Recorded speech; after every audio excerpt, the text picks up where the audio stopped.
Vamos a la palabra del Señor en esta noche. Estamos en la parte 5 de esta serie de mensajes de la esencia es lo que brota, o de la fuente es lo que brota. Estamos recorriendo algunas de las epístolas de Pablo. Y recuerdan ustedes que estuvimos en la epístola segunda de Corintios, allí viendo algunas cosas. Y seguimos recorriendo las cartas de Pablo.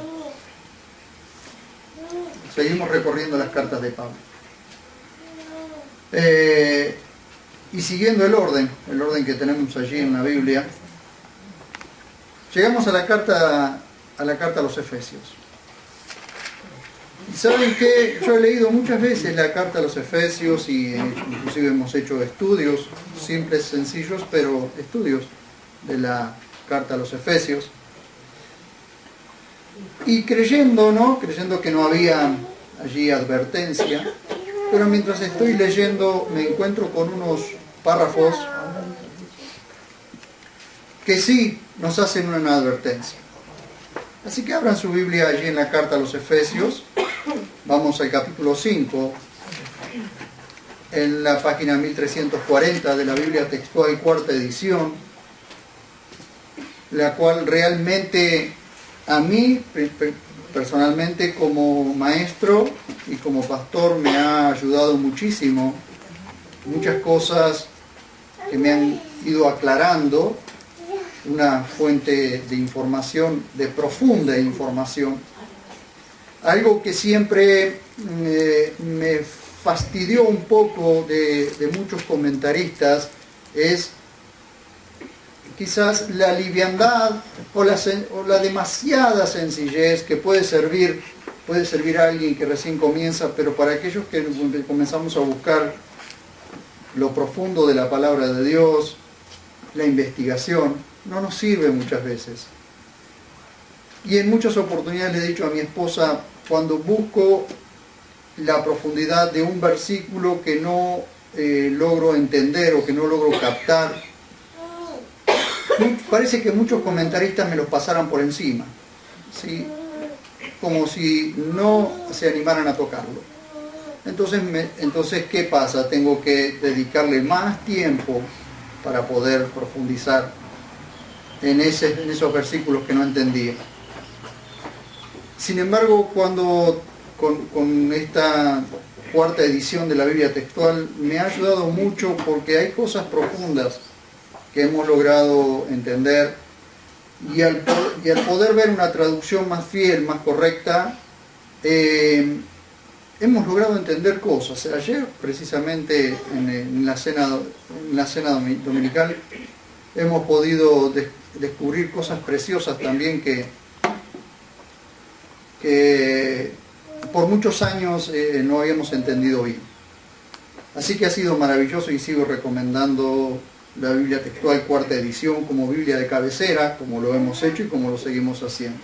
Y cuando estoy recorriendo las cartas de Pablo y siguiendo el orden, que llego a la carta a los Efesios, bueno, parecía que no había advertencias de Pablo porque Pablo habla constantemente acerca de la iglesia como cuerpo de Cristo. Pero resulta que Pablo habla acerca de falsos maestros o algo que afecta negativamente a la iglesia. Miren, pero nos encontramos con algo que nos ayuda a estar atentos y alertas. El engaño por medio de palabras vanas. El engaño por medio de palabras vanas.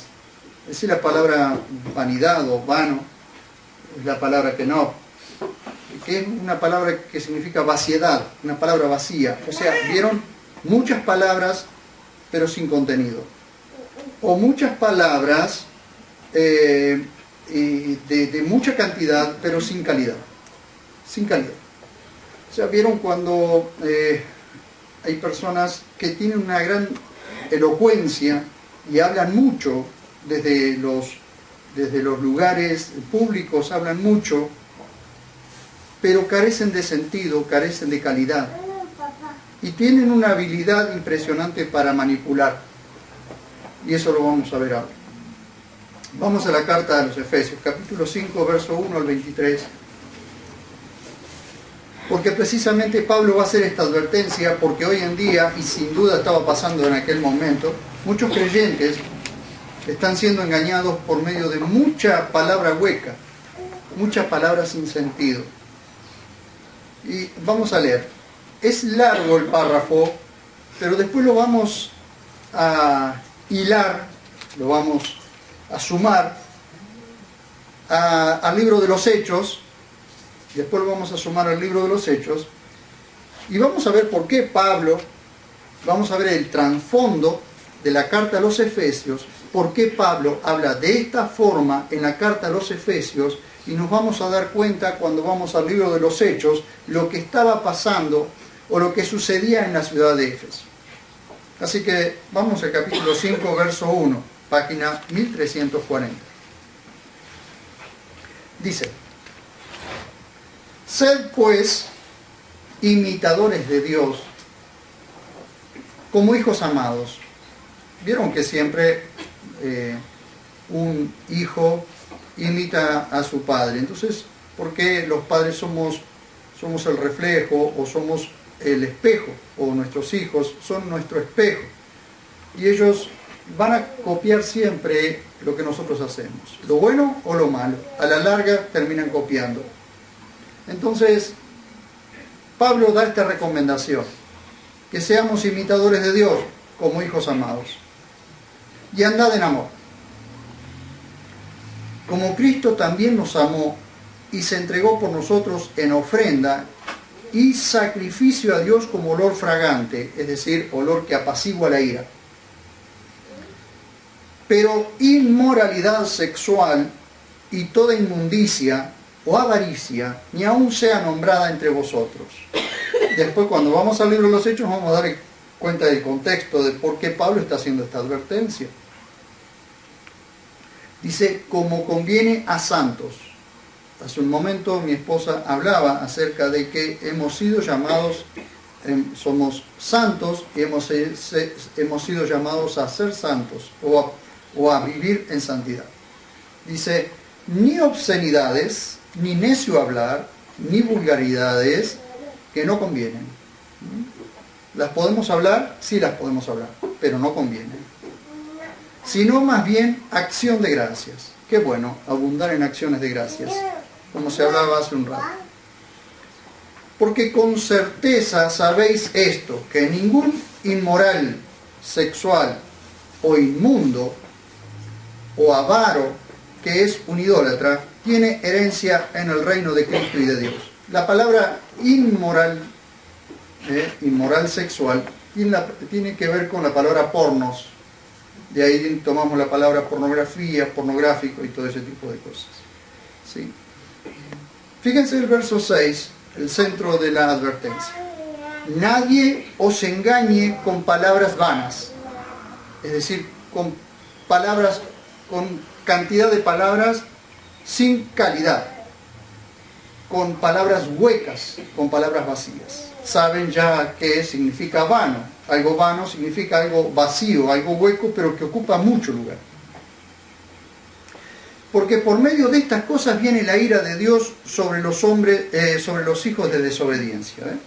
Los hijos de desobediencia, entendemos, son aquellos que no son hijos de Dios. Y todo esto ustedes observan, como se hablaba hace un rato, este sistema corrupto, este sistema perverso, está lleno de palabras, pero sin sentido, palabras huecas, se habla mucho, se dice mucho, pero acá siempre la persona está vacía. ¿Por qué el conocimiento de la palabra de Dios llena este vacío? Porque no son palabras huecas, porque cada palabra de la palabra de Dios tiene sentido. Cada palabra extraída de la palabra de Dios tiene vida, tiene fuerza, tiene poder, tiene autoridad. Dice: no lleguéis, pues, a ser partícipes con ellos. ¿Con quiénes? Con los hijos de desobediencia. Porque en un tiempo erais tiniebla, pero ahora sois luz en el Señor. Andad como hijos de luz, porque el fruto de la luz consiste en toda bondad, justicia y verdad. Discerniendo qué es lo que agrada al Señor. Esto es importante comprenderlo. Nosotros no podemos vivir por vivir la vida cristiana. No podemos vivir la vida por vivirla, sino todo el tiempo, discerniendo la voluntad de Dios, la voluntad del Señor. ¿O qué es lo que le agrada al Señor? En muchas oportunidades, hermanos, nos vamos a encontrar saliéndonos del camino, nos vamos a encontrar desviándonos, pero hay un momento en que el Espíritu Santo nos ayuda a recapacitar y a volver el camino, en arrepentimiento, volver al centro de la voluntad de Dios. ¿Por qué? Porque a medida que vamos entendiendo lo que la palabra de Dios dice y qué es lo que le agrada al Señor, vamos a vivir mucho mejor, vamos a vivir más libres y viviendo en el centro de la voluntad de Dios. No significa que todo ser humano vive en el centro de la voluntad de Dios, o todo cristiano vive en el centro de la voluntad de Dios. Ninguno de nosotros podemos vivir todo el día completamente en el centro de la voluntad de Dios, porque le estaría mintiendo. En muchas oportunidades tengo que volver al camino, arrepentirme y volver al camino porque sé que no estoy caminando como Dios quería. Pero lo bueno es volver. Dice, no participando en las obras infructuosas de las tinieblas, sino más bien reprendiéndolas, porque vergonzoso es aún hablar las cosas que hacen en secreto. ¿Quién? Los hijos de desobediencia. Pero todo lo que es reprendido por la luz es manifiesto.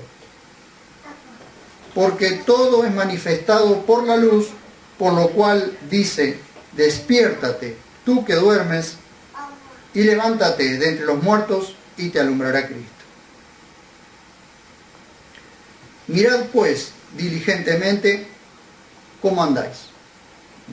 Sean diligentes, dice Pablo, sean diligentes cuando andan y cómo andan. Sean diligentes, no como necios, sino como sabios, redimiendo el tiempo, porque los días son malos.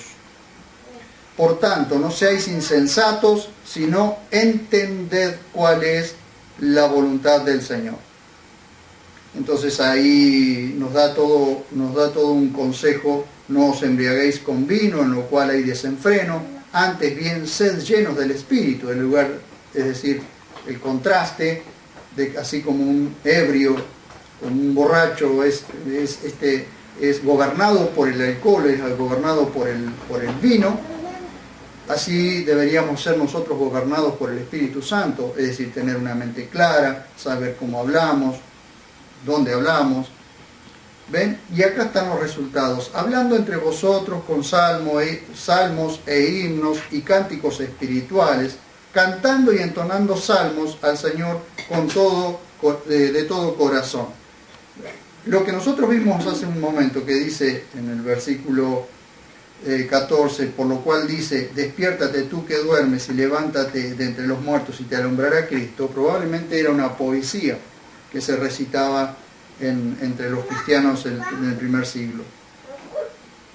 Dice, dando siempre gracias por todas las cosas al Dios y Padre en el nombre de nuestro Señor Jesucristo, siendo dóciles unos a otros en el temor de Cristo.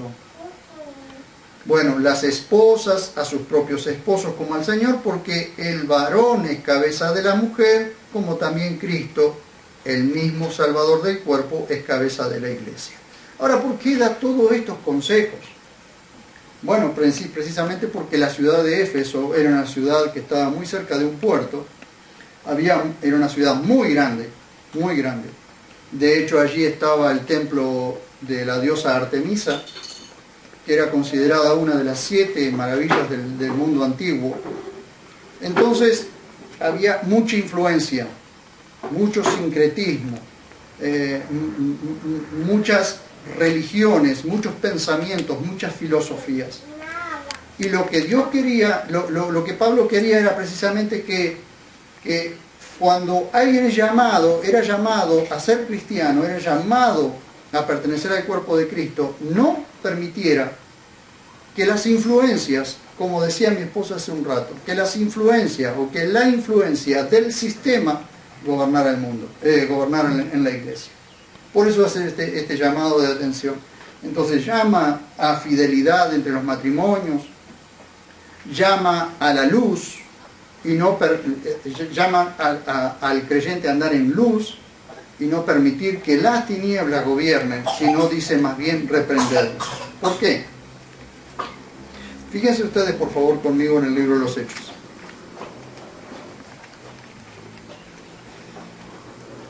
En el capítulo 19. Allí van a ver el trasfondo de lo que estaba pasando en aquel lugar. Apolos en Corinto, leemos desde el verso 1.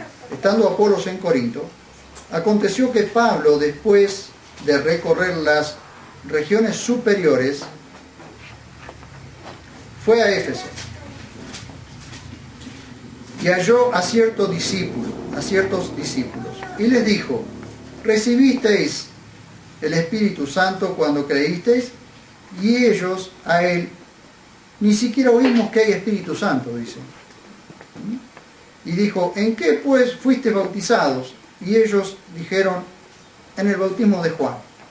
Observen ustedes, ya estos queridos hermanos, discípulos, habían quedado frenados en la ignorancia, y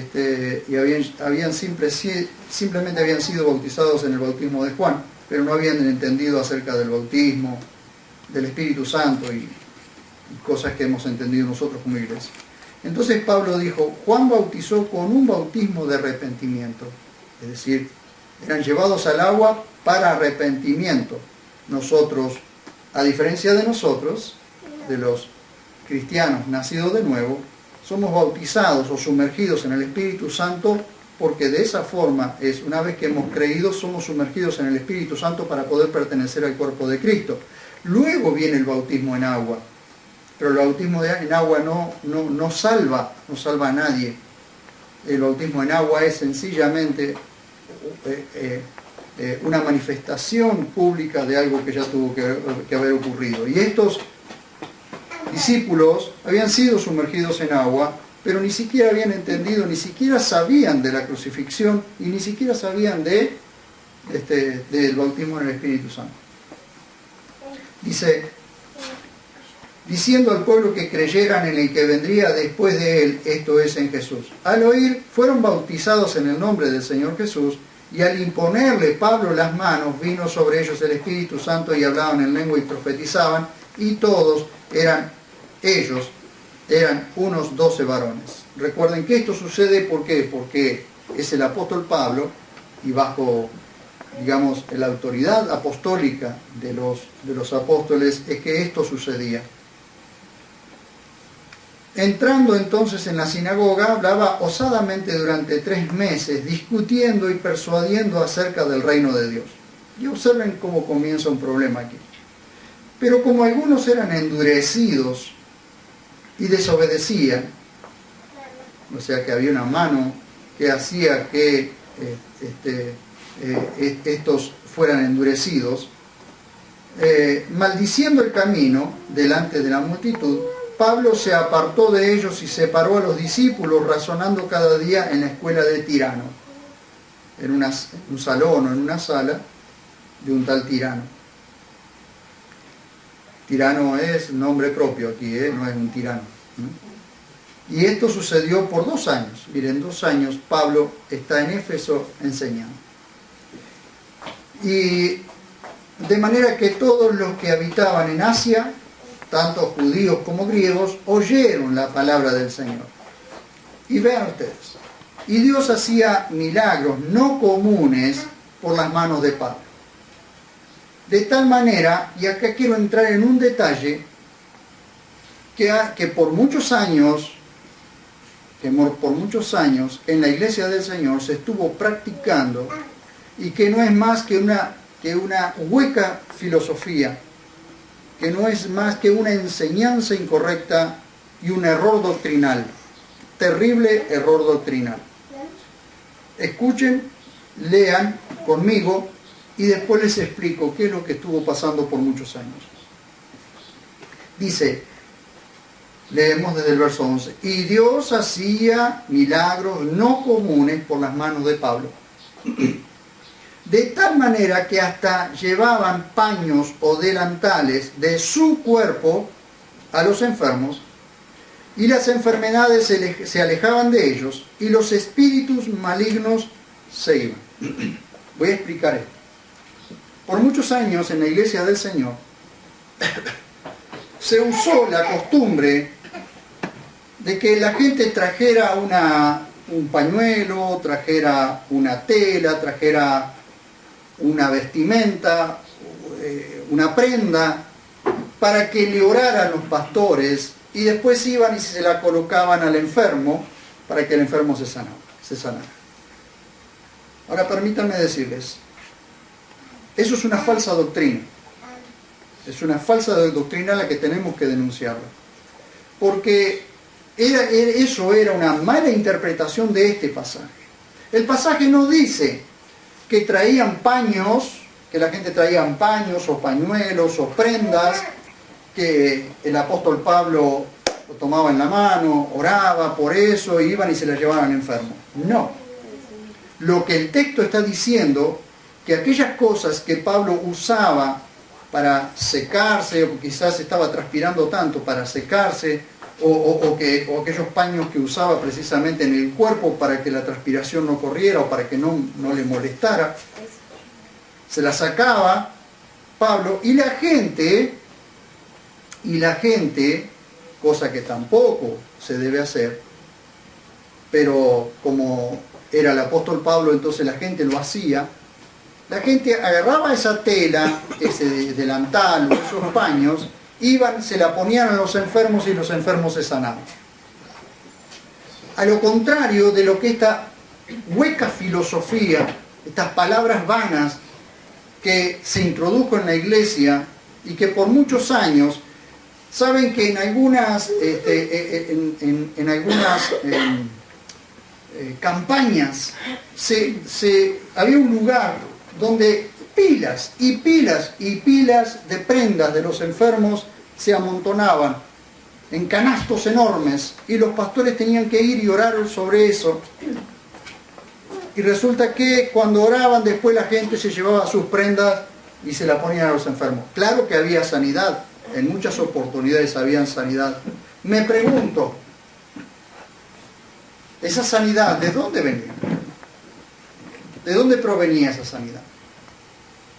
¿Provenía de Dios, que en la ignorancia de la gente Dios obraba?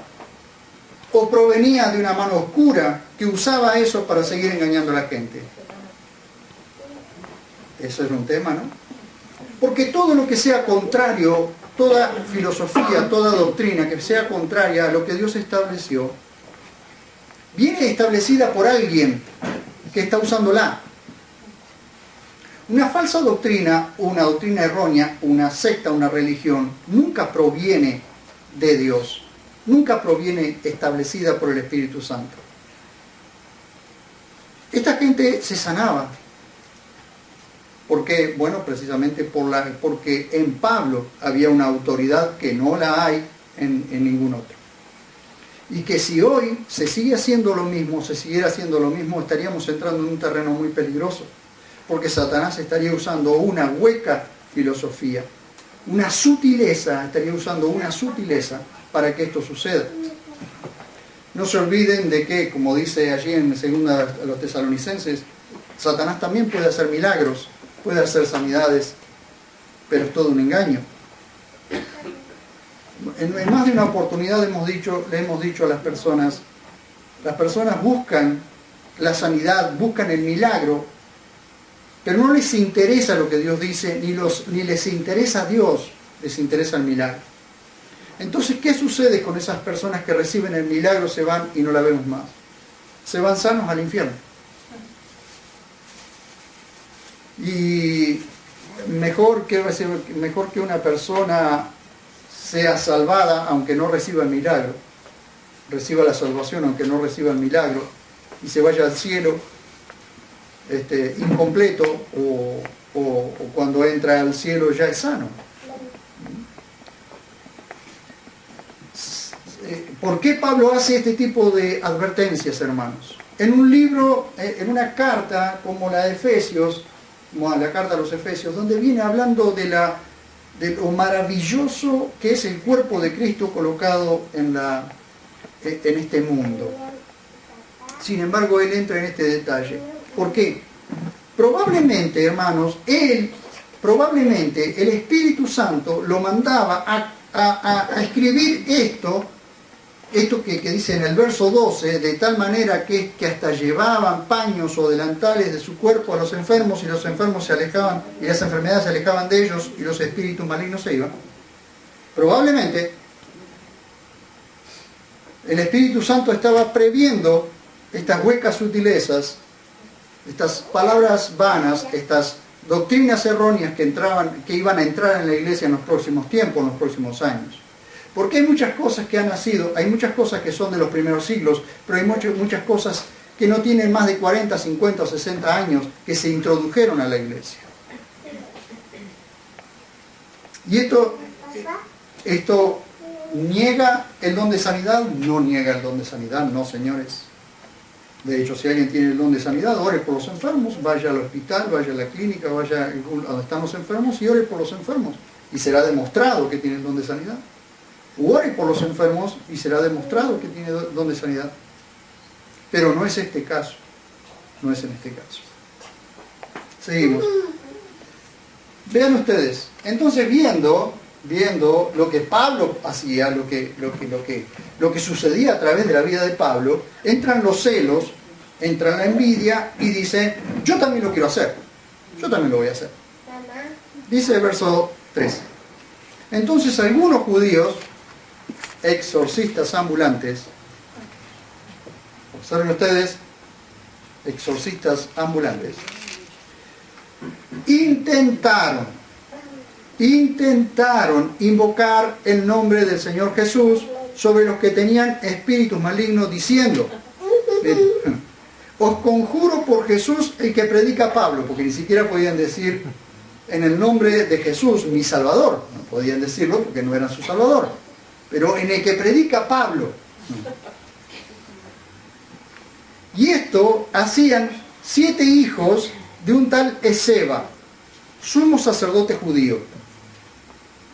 Vean, permítanme decirlo, ninguna persona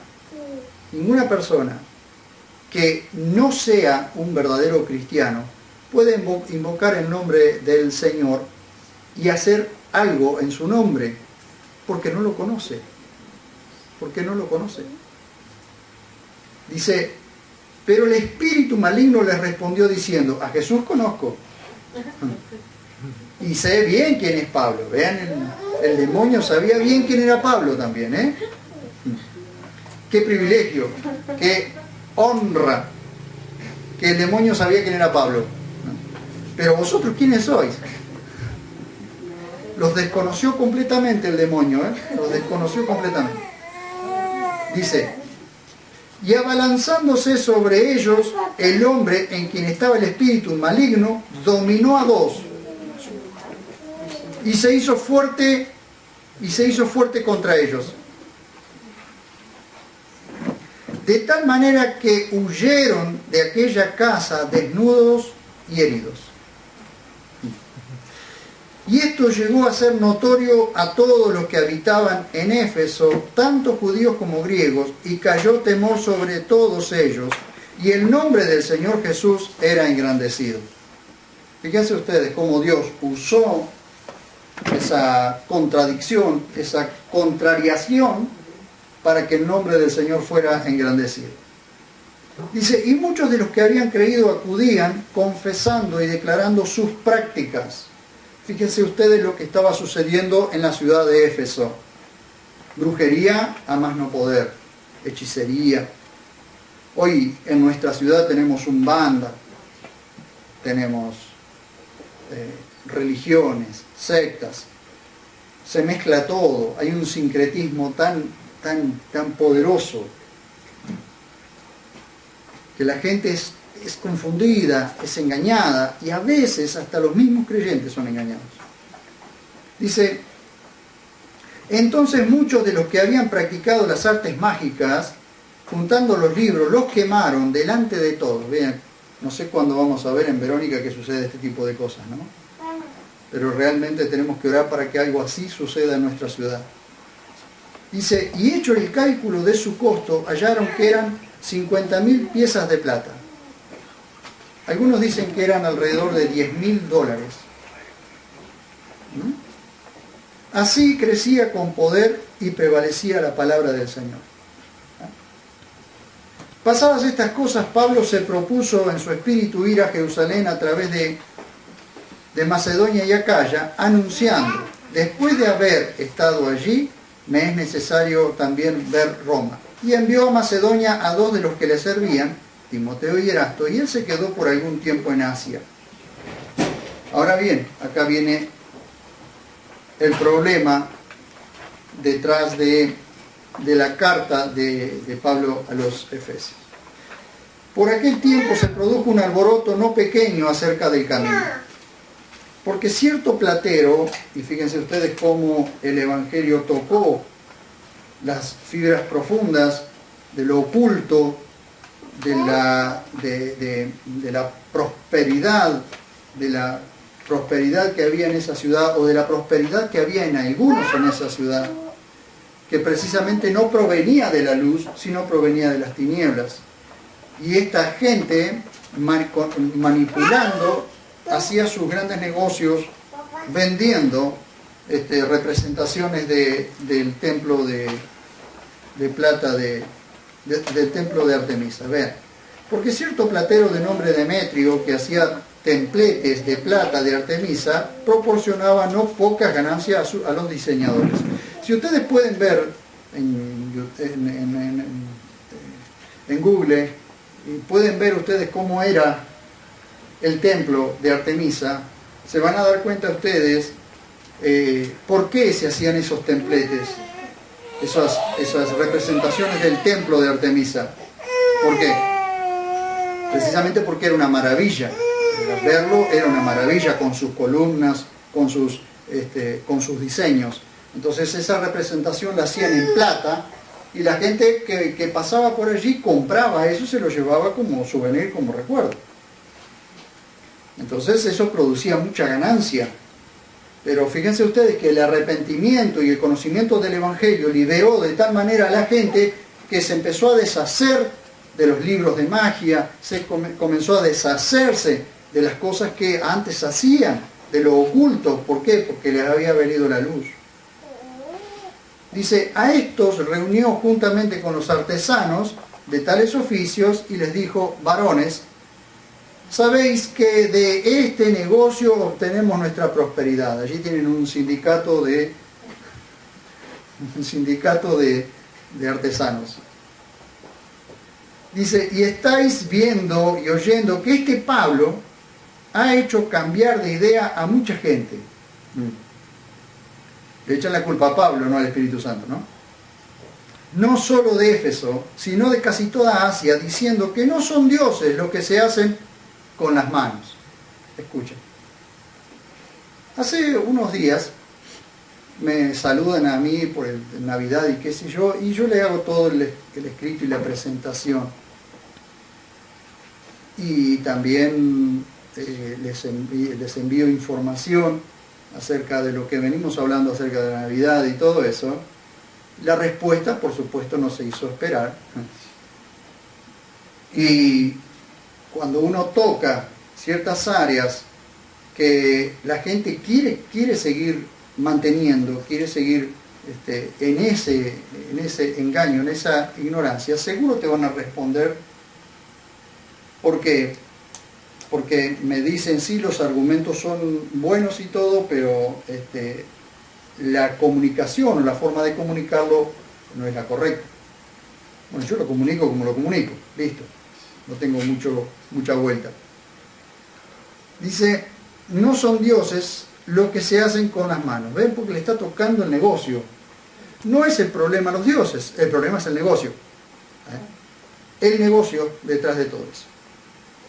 Dice, pero este Demetrio era un manipulador de tal manera que los manipuló a los demás diciéndole que no eran, que no son dioses, diciéndole a los demás que no son dioses lo que se hacen con las manos. Pero lo que está haciendo Demetrio es manipularlos a los demás precisamente porque no era ese la cuestión, o no era ese el fondo de la cuestión. El fondo de la cuestión era que les estaba tocando el negocio. Entonces hay personas que se aferran al negocio más allá de si es verdad o no es verdad lo que le están diciendo. Y esto no solo trae peligro de que caiga en descrédito nuestro negocio, fíjense la preocupación de esta gente, sino también de que sea estimado en nada el templo de la gran diosa Artemisa. Está manipulando la situación. Y llegue a ser despojada de su grandeza aquella a quien reverencian toda Asia y la humanidad. Al oír entonces, ¿qué hizo? Se enfurecieron. Al oír entonces se llenaron de ira y decían a gritos, grande es Artemisa de los Efesios. Escuchen, fíjense ustedes. Y la ciudad se llenó de confusión y a una se lanzaron al teatro. Pero unos macedonios, compañeros de viaje de Pablo, arrebataron a Gallo y Aristarco. Y Pablo quería presentarse ante el pueblo, pero los discípulos no lo permitieron. También algunos de los asiarcas, es decir, las autoridades de Asia, que eran amigos suyos, enviaron a rogarle que no se presentaran en el teatro, claro, porque lo iban a despedazar. Unos gritaban una cosa y otros otra, porque la concurrencia estaba aturdida, y la mayoría no sabía por qué se habían reunido. Hermano, lo estamos viendo en estos días. Ustedes vieron los reportajes en la televisión, que en las manifestaciones hay periodistas que van y le preguntan a algunos manifestantes, ¿por qué te estás reuniendo? Y no saben por qué. ¿No saben por qué? ¿No saben ni por qué están manifestando? Todo este tumulto se estaba manifestando, estaban gritando por casi 2 horas y algunos no sabían ni por qué estaban gritando. Pero estaban allí. Y de entre la multitud instruyeron a Alejandro, empujándolo los judíos. Entonces Alejandro, haciendo señal de silencio con la mano, quería defenderse ante el pueblo. Pero al reconocer que era judío, surgió una sola voz de todos, gritando durante unas 2 horas. Grande es Artemisa de los Efesios. Entonces el escribano, para calmar a la gente, dice, varones efesios, ¿hay acaso alguno de los hombres que no sabe que la ciudad de los Efesios es guardiana de la gran Artemisa y de lo caído del cielo? Pueden ver ustedes igual las notas, pero en otras Biblias, en otras traducciones dice de la imagen caída del cielo o venida del cielo. Pero dice realmente, y de lo caído del cielo. ¿Qué es lo caído del cielo? Bueno,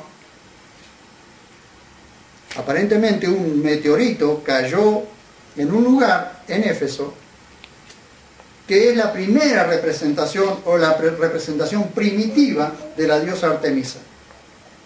¿Qué se hizo entonces después? Alrededor de ese meteorito que vino del cielo, a lo que se le empezó a adorar, se hizo el templo. Y de ahí hicieron a la diosa Artemisa. Pero lo caído del cielo no era otra cosa más que un meteorito que cayó del cielo y fue incrustado ahí en la tierra, y alrededor de eso hicieron el templo. ¿Ven? Ahora dice que no saben que la ciudad de los Efesios es guardiana de la gran Artemisa y de lo caído del cielo. Fíjense la incoherencia. ¿Cuál es la incoherencia que ustedes ven allí? Que no es que Artemisa es guardiana de la ciudad de los Efesios, sino la ciudad de los Efesios es guardiana de la diosa Artemisa. A diferencia de nuestro Dios, que es el que nos guarda a nosotros. Nosotros no guardamos a nuestro Dios, Él nos guarda a nosotros. Fíjense ustedes las incoherencias. Pero como Pablo tiene que hacer una advertencia, no se dejen engañar por palabras vanas, por palabras huecas, vacías, que no tienen sentido. Dice, por tanto, siendo indiscutibles estas cosas, os es necesario estar calmados y nada hacer precipitadamente, pues trajisteis a estos hombres que no son sacrílegos ni blasfemadores de nuestra diosa. Así que, si Demetrio y los diseñadores que están con él tienen querella contra alguien, los tribunales están abiertos y hay procónsules. Presenten demanda unos contra otros, y si deseáis saber algo más, en legítima asamblea será decidido, porque por lo de hoy aún corremos el peligro de ser acusados de sedición, ya que no existe causa por la que podamos dar razón de este alboroto, y dicho esto, disolvió la reunión. Observen ustedes, en el tiempo en que Pablo estaba enseñando, tiempos después envía esta carta y dice, no se dejen engañar por palabras vanas. Vean, todo esto que sucedió aquí es por lo que Pablo dice estas palabras en la carta a los Efesios.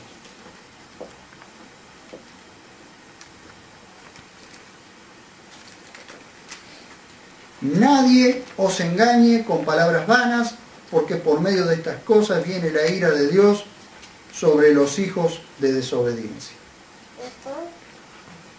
La ciudad de Éfeso, aparte de tener ese tremendo, enorme y maravilloso templo de Artemisa, y tener esa representación de lo caído del cielo, que no era más que una adoración a un meteorito, hacer una ciudad como cualquiera de las ciudades grandes de los países o de las naciones, era un centro cultural, un sincretismo, prostitución. Imagínense que había un puerto cerca, así que imagínense lo que era eso, ¿no? Entonces, para que la iglesia no sea afectada por el sistema perverso que había en la ciudad de Éfeso, Pablo hace esta advertencia: nadie os engañe con palabras vanas, palabras huecas, sin sentido, palabras que no tienen calidad. El pueblo cristiano, gran parte del pueblo cristiano, está siendo engañado por mucha palabra que no tiene peso.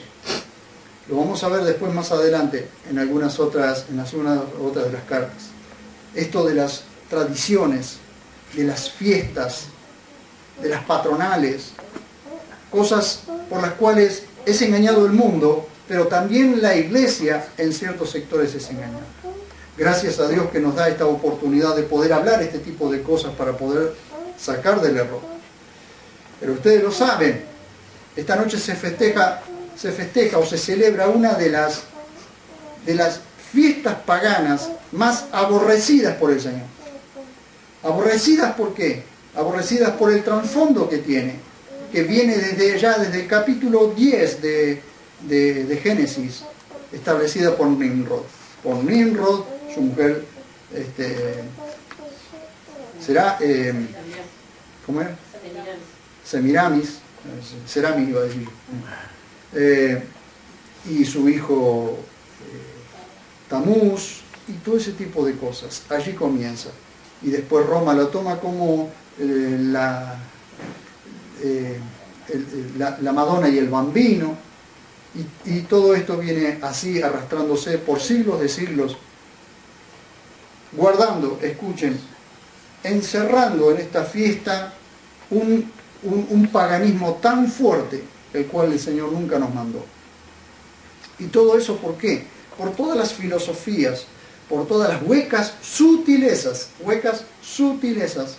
que han entrado a la iglesia y que no han venido directamente a la iglesia, sino que vinieron por alguna otra rama, como tenemos la Pascua y como tenemos otras celebraciones que en realidad no tienen nada que ver con nosotros.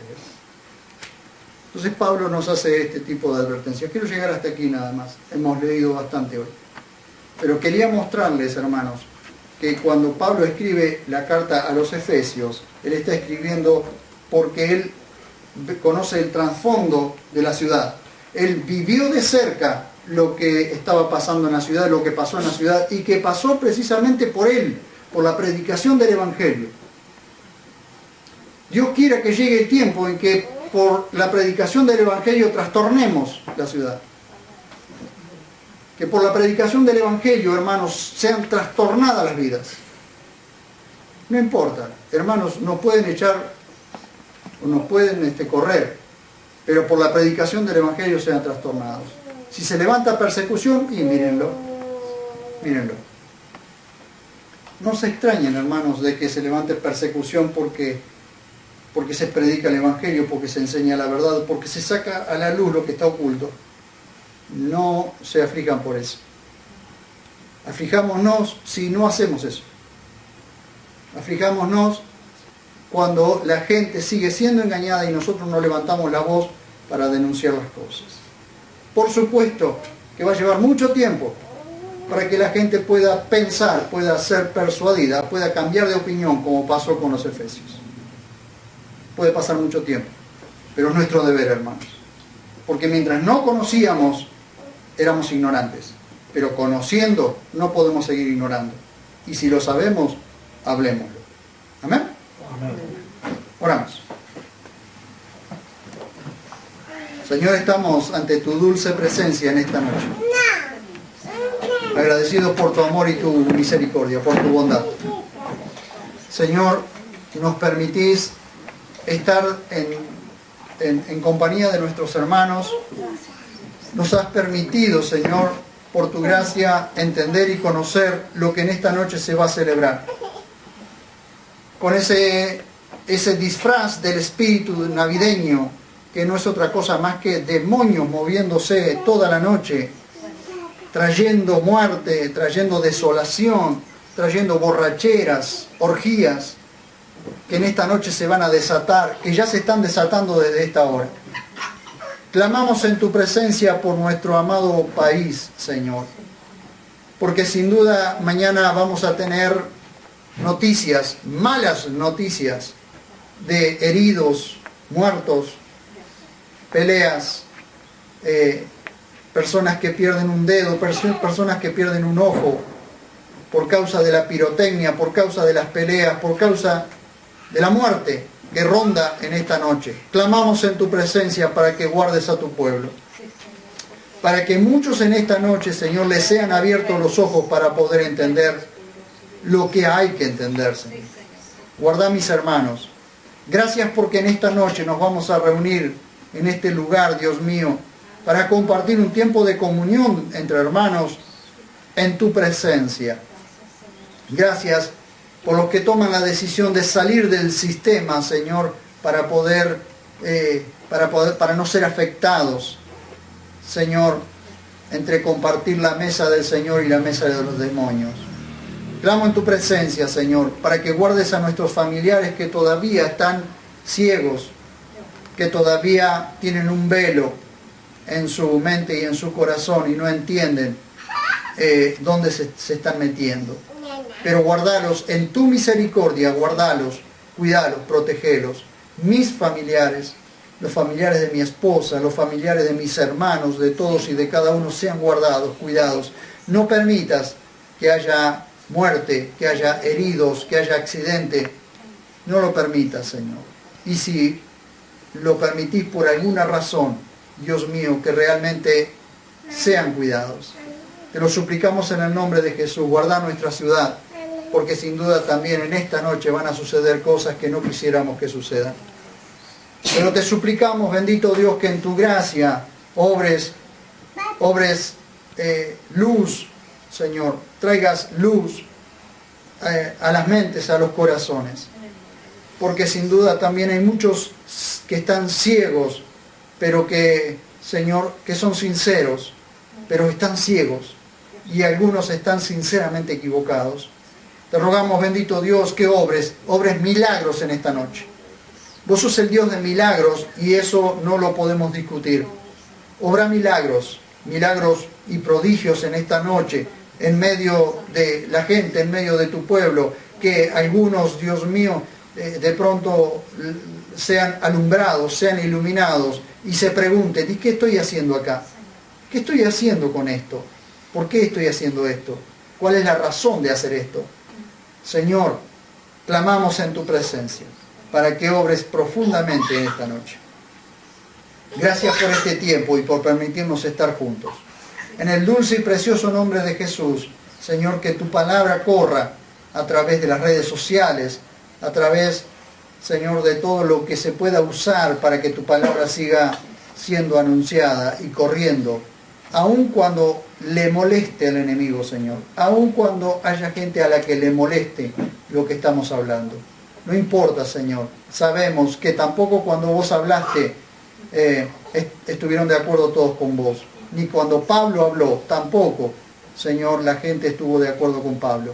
Pero gracias porque nos estás permitiendo anunciar la verdad. Gracias. Señor, ayúdanos a ser fieles a todos y cada uno de mis hermanos. Ayúdanos a ser fieles en todo lo que tenemos que hacer y decir. Gracias, papá. En el nombre dulce y precioso de Jesús, guárdanos en tu paz. Gracias, maravilloso Dios. Amén.